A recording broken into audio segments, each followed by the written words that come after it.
Uh, Good morning, everybody. This is Shiva from Soundbugs Irrigation team. Yeah, today we are going to discuss about some important topics of drip irrigation. First of all, I would like to thank Musavar Shah for giving me an opportunity to present this educational session with everyone. I'm happy to share my knowledge with my teammates. Yeah, first of all, let's get into the topic first.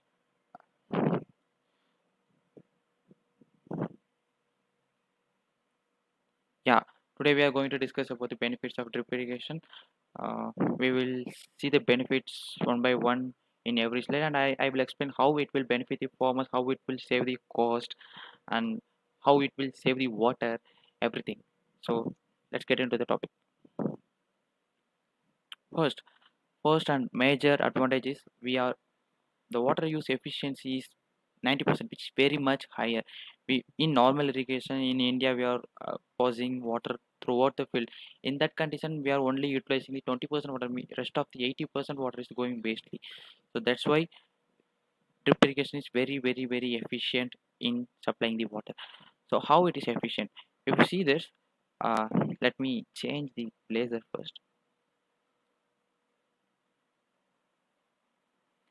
Yeah, thank you. If you see this, we are applying water throughout the field. In this condition, we are not only applying to the root zone, we are applying to the everywhere where plants are not growing. So in that condition, evaporation loss is very higher, and at the same time infiltration loss is also very higher, and also runoff is also very higher. So in that condition, majorly most of the water is getting wasted. Only some amount of water is utilized by the plants, so that efficiency of normal irrigation is just 20% only. Rest of the 80% gets wasted. If you see the condition in drip irrigation, look at this. We are just pausing to the near the root zone only. We are not irrigating rest of the areas. So there will not be any infiltration losses, there will not be any evaporation losses, and there will not be any runoff losses. So in that condition we are saving a lot of water. We are only applying the small amount of water which is used by plants. So that's why water use efficiency is very higher in drip irrigation. Next thing is field leveling is not necessary. So let's say for example, in normal field, you can see this. You have to level the field to irrigate the water evenly throughout the area. But in the drip irrigation condition, you don't need to level the field, because we are supplying the water through the tubes can pass in the undulated areas. So we don't need to level the field in drip irrigation, so it will ultimately save the machine cost or labor cost to level the field. Next one is fertilizer and nutrient loss is minimized. If you see this, we are in major part of the India, we are just applying fertilizer like this. So in this area, in this time, we are not only applying the fertilizer to the root zones, we are applying the fertilizer to the non-rooted areas as well. So that is going to be wasted, right? So fertilizer use efficiency is also very lower in normal fertilization method. So, and one more thing, important thing is leaching is also occur. When water gets uh, infiltrated through the soil, many of the uh, many of the fertilizers get solubility, and it will enter into the groundwater and it will contaminate the groundwater. So this is not good for the health. So but if you look at the drip irrigation, we are applying fertilizer in liquid form. So in that condition, we are just applying the fertilizer to the rooting zone only. We are not applying the fertilizer to the other areas. So we will save the fertilizer many times comparing to the conventional method. So I uh, fertilization through the drip irrigation is very efficient. So and this method is called fertigation. Fertilizer plus irrigation is called fertigation. Yeah. And in drip irrigation, moisture within the root zone can be maintained at field capacity. What is field capacity? First, let me explain this with a picture. If you see this, this is a soil profile. A soil profile consists of solids and some gaps in between that. So if you see this saturation level, if in the saturation level, what the gap between the solid particles is almost filled by the water. So in this condition, there will be no air present between the particles. This is not good for plants, because plant root needs some air like oxygen to respire. So if you're filling the water, if you're filling the gap with the water, there will be no air. So it is not good for health. Plant will not grow grow very well. So in the field capacity level, you can see this.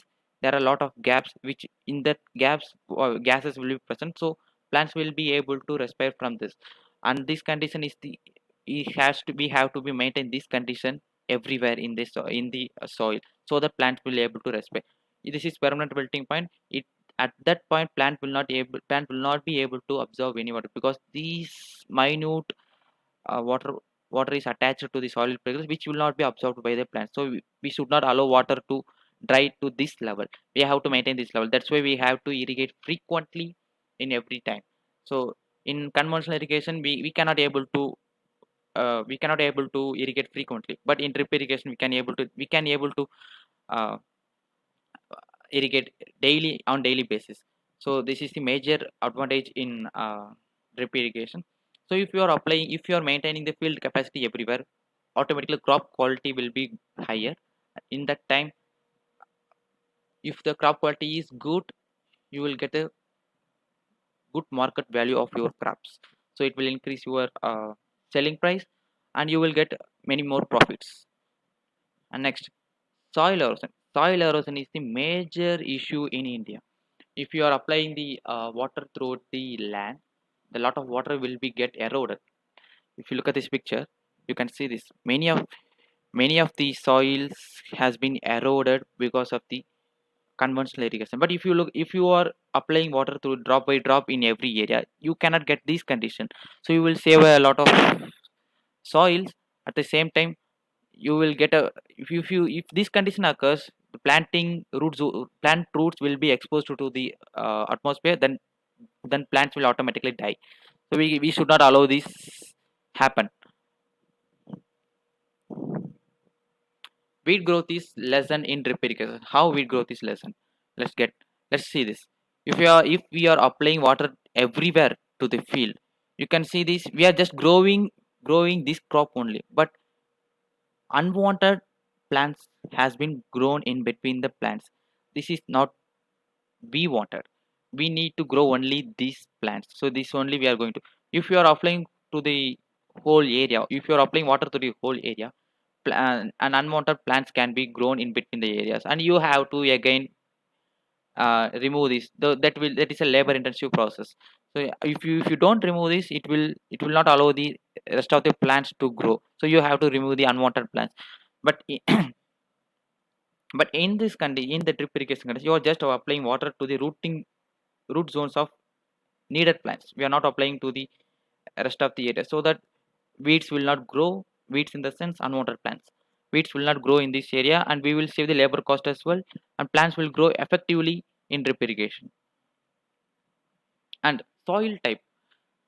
Soil type is also called as soil texture. Soil texture plays a less important role in frequency of irrigation. In this condition, you see a soil usually consists of sand, silt, and clay. And what is sand? Sand in the sense it is 0.505 mm to 2 mm in diameter. So if you look at this, this is the sand size, this is the silt size, this is the clay size. So if you look at this profile, generally we know that in sandy soil, plants will not be able to grow effectively, because it cannot hold the water efficiently. It cannot hold the water many. It cannot hold the many water. So what we need to do is we have to grow the plants in loamy soils or clay soils. So, but if you are using the drip irrigation, since we are passing only little amount of water to the sandy soil, and frequently we can able to irrigate the soil. So in that condition, we will be able to grow the plants in sandy soil as well. So if you see this, in this region, plants will be able to grow. But in drip irrigation, you can grow anywhere. You can grow any soils. So this is the major advantage we have in drip irrigation. Wetting pattern is maintained within the root zone. If you see this is the wetting pattern of drip irrigation. If this is sandy soil, this is loamy soil, this is clay soil, and 0.5 GPH, this is a low discharge rate. And if you are applying water in a low discharge rate to sandy soil, it passes the water in shallow shape. But if you are applying it the high discharge rate, it will almost cover the rooting areas. So in sandy soil, we have to use the high discharge rate, in minimum schedule. Like we have to pause this water for 5 to 10 minutes, and after that in evening we have to pause 5 to 10 minutes, and in morning we have to pause 5 to 10 minutes, so we can able to achieve the crop water requirement. But in the clay soil we don't need to use high discharge rate, because if you are using high discharge rate, it will not infiltrate very effectively as like the sandy soil. So in clay soil we can use the 0.5 gph uh, low emitting discharge rate. But loamy soil is very good for every plants, but that is not a limitation with the drip irrigation. You can grow every soil, and water distribution is highly uniform, controlled by the output of each nozzles. If you look at this first picture, you can see this water is not applied uniformly. This is applied to this area, and this is up to this level only. But if you see this is maintained uniformly to the proper equal depth. But we don't need to irrigate this level. We only need to irrigate this level only. So because if you are applying water below this area, roots will not extract water from this area. Roots will be extract water from only above this area only, because root is up to this level. So we don't need to pass up to this level. We only need to pass water up to this level only. But in drip irrigation, this is the condition of sprinklers. But let me explain what will happen in drip irrigation. Yeah, if you see this, if you are applying water in drip irrigation, through drip irrigation, you can see this. We are just applying water to this area only, and to this area in drip irrigation, and to this area.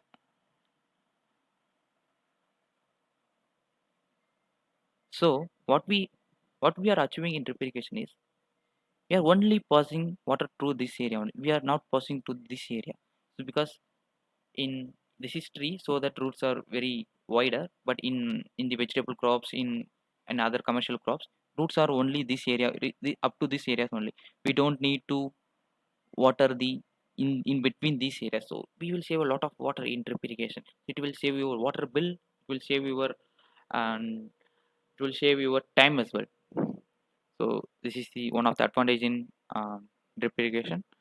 And yeah, the utmost thing is drip irrigation can be operated at low pressure than other types of pressurized irrigation. If you are using a sprinkler irrigation, we all know that sprinkler head needs at least 30 psi to operate, but drippers don't need this much pressure. It operates at 10 psi as well. So we don't need to use a lot of money for energy conservation. We can only use yeah, low energy pump. So it will save a lot of cost if you are using drip irrigation. And yeah, foliage remains dry, reducing the risk of diseases. Foliage, this means foliage means leaves of plants. So in sprinkler irrigation we are applying over the plants. So what will happen in the sense, water will fall on the leaves. So in that case, that is not good for health, that is not good for plants, because many diseases may occur in the moisturized conditions.